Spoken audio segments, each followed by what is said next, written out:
101. Buongiorno News a Luca Zaia, presidente della Regione Veneto, buongiorno e grazie per essere con noi.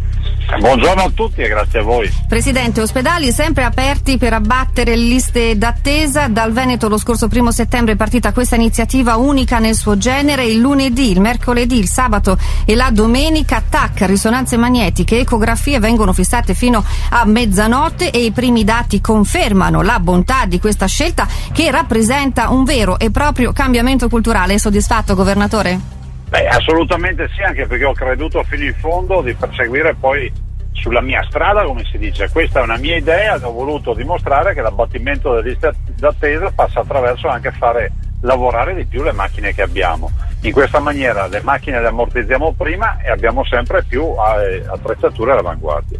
Ecco, governatore, si tratta quindi prima di tutto di una risposta concreta ai bisogni della gente. I nuovi orari vanno incontro anche alle esigenze, infatti, di chi lavora fino a tardi. È proprio tra questi lavoratori che si riscontra un maggiore gradimento, ce lo può confermare? Assolutamente sì, perché poi guardi, l'idea fondante partiva dal fatto che poi è quello che dico sempre ai miei tecnici: di notte, dalle 8 a mezzanotte, trovi le strade che sono meno congestionate che di giorno, trovi i parcheggi liberi vicino all'ospedale, trovi l'ospedale che non è congestionato come di giorno, e poi non ti devi prendere permessi sul lavoro piuttosto che giornate di ferie per andarci tu o per accompagnare qualche familiare. Certo. E i risultati sono sotto gli occhi di tutti. Le cito alcune ULSS. Treviso chiuderà dal 1 settembre al 31 dicembre con 2300 TAC e risonanze magnetiche. Vicenza ha già una richiesta per 700 TAC. Direi che il cambiamento è epocale ed è un assoluto cambiamento anche dal punto di vista di approccio e profondamente culturale. Sul fronte economico, governatore, come vi siete mossi? Avete avuto delle difficoltà?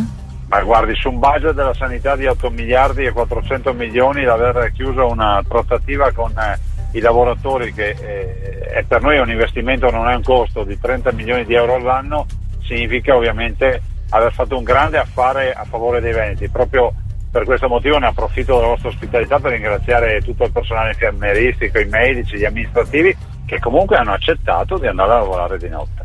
Grazie quindi a Luca Zaia, presidente della Regione Veneto, per essere stato con noi questa mattina, e buona giornata. Grazie a voi, buona giornata a tutti. R101, buongiorno News.